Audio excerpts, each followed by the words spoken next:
तो चलो भाई, नीट 2020 का सवाल लगाते हैं। स्क्रीन पर दिख गया होगा। ठीक है, प्यारा सवाल है तो स्टार्ट करते हैं अपन। क्या दे रखा है सवाल में? सवाल में दे रखा है कि ए spherical conductor of radius 10 centimetre has a charge of 3.2 into 10⁻⁻7 coulomb distributed uniformly.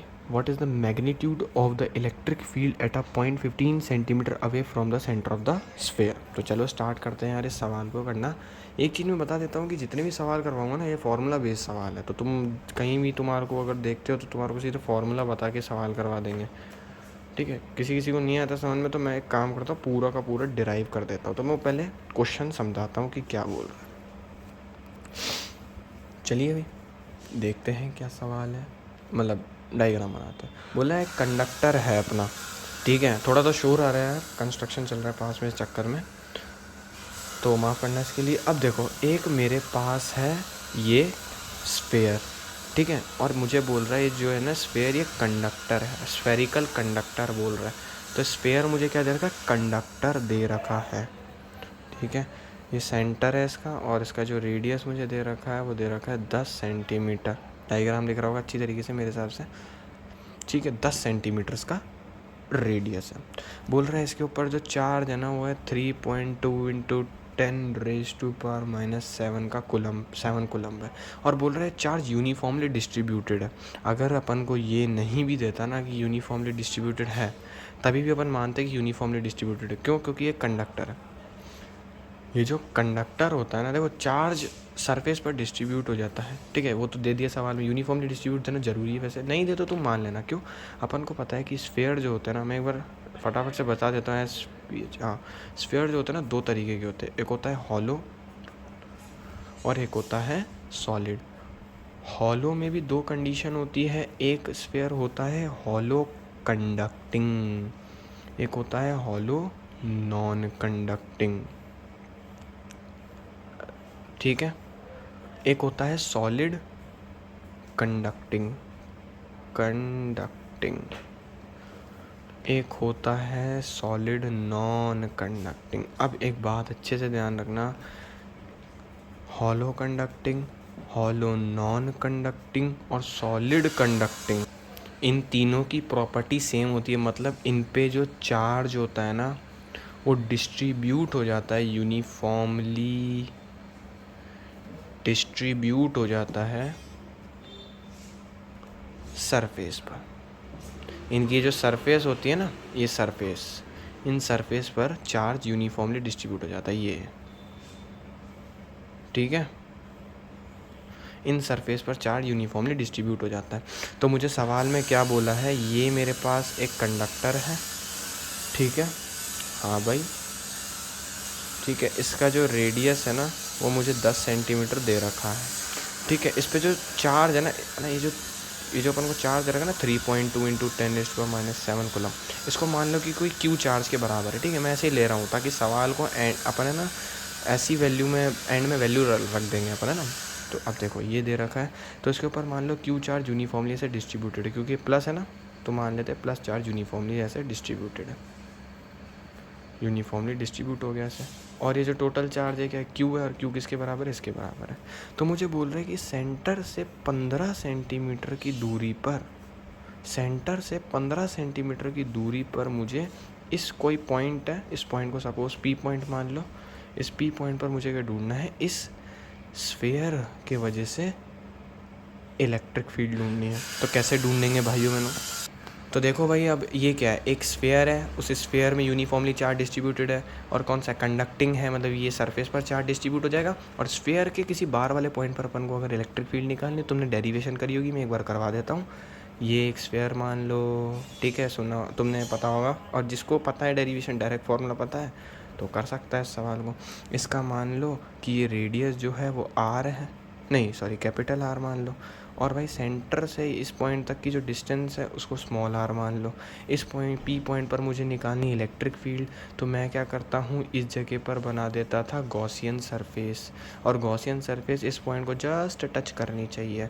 तो मुझे पता है कि अगर मैं नेट फ्लक्स निकालूंगा, नेट फ्लक्स निकालूँ, अब देखो ये जो नेट फ्लक्स होता है ना, किससे निकलता है? फ्लक्स हमेशा गॉसियन सरफेस से निकलेगा, फ्लक्स जो अपन अभी निकाल रहे हैं ना, ये गॉसियन सरफेस का निकाल रहे हैं भाई। भाई जो अपन का फ्लक्स होता है ना, वो क्या होता है, वो होता है अपन का ई इंटू ए कॉस थीटा, मतलब अपन का होता है E vector dot A vector होता है। तो फाइनाइट जो आ जाएगा ना मेरा, वो आ जाएगा यहाँ से ई ए। अब देखो इलेक्ट्रिक फील्ड इस डायरेक्शन में और एरिया वेक्टर इस गॉसियन सरफेस का इस डायरेक्शन में, तो ये कॉस 0 डिग्री बन रहा है ना भाई, ये भी इधर, तो दोनों के बीच में एंगल 0 डिग्री। ठीक है भाई, तो अपन को पता है फ्रॉम गॉस लॉ, इसको थोड़ा ऊपर कर लेते हैं, फ्रॉम गॉस लॉ क्या कहता था, गॉस लॉ कहता था कि जो नेट फ्लक्स होता है ना अपन का, तो क्या होता था कि net flux equals to q inside upon epsilon not. अब देखो सबसे पहली चीज़ है क्यू इनसाइड क्या है, ये जो चार्ज है ना, ये किसके अंदर होता है, गॉसियन सरफेस के अंदर वाला चार्ज, गॉसियन सरफेस के अंदर वाला चार्ज होता है। मतलब ये गॉसियन सरफेस है, तो गॉसियन सरफेस के अंदर वाला ये चार्ज होता है। फिर अपन ने देखा था एक चीज़, क्या देखा था भाई, क्या देखा था कि जो फाइनाइट होता है ना, वो क्या होता है। अब मुझे एक चीज़ पता है, क्या चीज़ पता है कि भाई अब चूँकि एरिया है ना, एरिया पे चार्ज डिस्ट्रीब्यूटेड हो गया है, तो सरफेस चार्ज डेंसिटी लेंगे। सरफेस चार्ज डेंसिटी ये डेरिवेशन है, ठीक है, ये थोड़ी बहुत याद भी करनी पड़ती है, मैं तो कंसेप्ट बता रहा हूँ। सरफेस चार्ज डेंसिटी क्या होती है, sigma equals to q inside upon A. ठीक है, तो यहाँ से जो क्यू इनसाइड आ जाएगा ना, वो कितना आ जाएगा भाई, ये निकालना है तो इसको इधर भेज देंगे, तो सिग्मा इंटू ए। ठीक है, तो यहाँ पर लिख दूंगा sigma A upon epsilon not. ये एरिया किसका है, ये एरिया है चार्ज जिस गॉसियन सरफेस के अंदर है। तो चार्ज है कहाँ पर, इस जगह पर, तो चार्ज इस जगह पर, तो एरिया भी तो इस जगह का लेंगे भाई। इस पूरे का मतलब है ना एरिया, चार्ज इस जगह का है भाई, गॉसियन सरफेस के अंदर होता है ना चार्ज, तो गॉसियन सरफेस के अंदर चार्ज है कहाँ पर, इस जगह पर, इस एरिया में है ना। तो भाई अगर चार्ज इस एरिया में है, तो एरिया भी तो इसका ही लूँगा ना, ये जो एरिया में ले रहा हूँ ये भी तो वही लूँगा। तो सिग्मा इंटू एरिया क्या है हुआ इसका, स्फेयर का एरिया क्या होता है, 4 पाई आर स्क्वायर। तो सिंपल सा 4 पाई। अब देखो कैपिटल आर लूँ या स्मॉल आर लूँ, कैपिटल आर लूँगा, क्यों, क्योंकि गॉसियन सरफेस के अंदर चार्ज ये बंद है, और चार्ज अगर ये है तो एरिया भी यही होगा, आर स्क्वायर बटे एप्सिलॉन नॉट। ये भी फाइनाइट आ गया। अब मेरे को एक बात पता है, ये और ये दोनों बराबर हैं, ठीक है, कर दूंगा, क्योंकि देखो दोनों के LHS बराबर, तो RHS भी बराबर हो जाएंगे।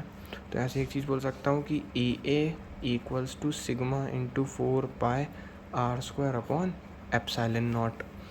ठीक है, अब इसको सॉल्व, ये एरिया किसका था, गॉसियन सरफेस का था।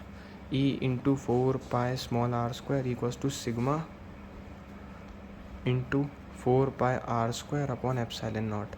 अब एक मैं काम करता हूँ, 4 पाई से 4 पाई काट देता हूँ, तो यहाँ से जो इलेक्ट्रिक फील्ड आएगी वो कितनी आएगी, sigma into r square upon r square epsilon not. अब इसको अपन ये भी लिख सकते हैं। अब देखो एक और फार्मूला आएगा यहीं से ही अपन का, इस फार्मूले को वैसे बहुत बच्चे स्किप कर देते हैं, मतलब स्टूडेंट, ठीक है। वो क्या फार्मूला है, वो होता है E इक्वल्स टू, अब देखो सिग्मा को मैं क्या लिख सकता हूँ, क्यू बाई ए लिख सकता हूँ, क्यू बटे ए इंटू आर स्क्वायर, ठीक है ना। सिग्मा को लिख लिया मैंने क्यू बटे ए, और ये आर स्क्वायर का r square divide r square epsilon not. अब इलेक्ट्रिक फील्ड मेरी यहाँ से क्या आ जाएगी, क्यू की जगह तो क्यू लिख लेंगे, आर स्क्वायर की जगह आर स्क्वायर। अब एरिया कौन सा लेंगे, ये एरिया है ना, तो ये सिग्मा क्या होता है, सरफेस चार्ज डेंसिटी, तो ये सरफेस चार्ज डेंसिटी है, तो एरिया भी तो इसका ही होगा। तो आ जाता है 4 pi r square upon r square epsilon naught. तो ये देखो आर स्क्वायर से आर स्क्वायर हटा दो, तो क्या बचेगा, ये क्यू, ये चीज़ आ जाएगी इधर, अपॉन 4 पाई एप्सिलॉन नॉट और आर स्क्वायर, सारी चीज़ें आ जाएंगी ना यहाँ पर। तो यहाँ से जो इलेक्ट्रिक फील्ड आएगी वो क्या आएगी, 1/4 पाई एप्सिलॉन नॉट को के लिख लूँगा, तो के क्यू बाई आर स्क्वायर। तो एक चीज़ याद रखना, अगर अपन के पास एक सॉलिड या कोई भी कंडक्टिंग नॉन कंडक्टिंग हो, लेकिन सॉलिड कंडक्टिंग होना चाहिए, नॉन कंडक्टिंग हॉलो हो, है ना, चार्ज अगर उसकी सरफेस पर डिस्ट्रीब्यूटेड है, तो बाहर वाले पॉइंट के लिए ये स्फीयर पॉइंट चार्ज बन जाता है, ठीक है। तो अपन की जो इलेक्ट्रिक फील्ड आई वो क्या है, के क्यू बटे आर स्क्वायर। तो इलेक्ट्रिक फील्ड को मैं क्या निकालूंगा, के की जगह के 9 इंटू 10⁻⁹, क्यू की जगह क्या लिखूँ भाई मैं, क्यू मेरे को चार्ज दे रखा था ना टोटल चार्ज, तो 3.2 इंटू 10⁻⁷ अपॉन आर। अब आर क्या है, सेंटर से डिस्टेंस लेंगे, क्योंकि भाई ये पॉइंट चार्ज की तरह बिहेव करेगा, तो सारा का सारा चार्ज इस जगह पर आ जाएगा। तो यहाँ से लेकर यहाँ तक की डिस्टेंस कितनी है, 15 सेंटीमीटर। तो 15 सेंटीमीटर को क्या लिखूँगा, 15 इंटू 15, और 1 सेंटीमीटर की जगह 10⁻² लिख सकता हूँ, इंटू 10⁻²। स्क्वायर था ना तो मैंने खोल दिया यूँ करके।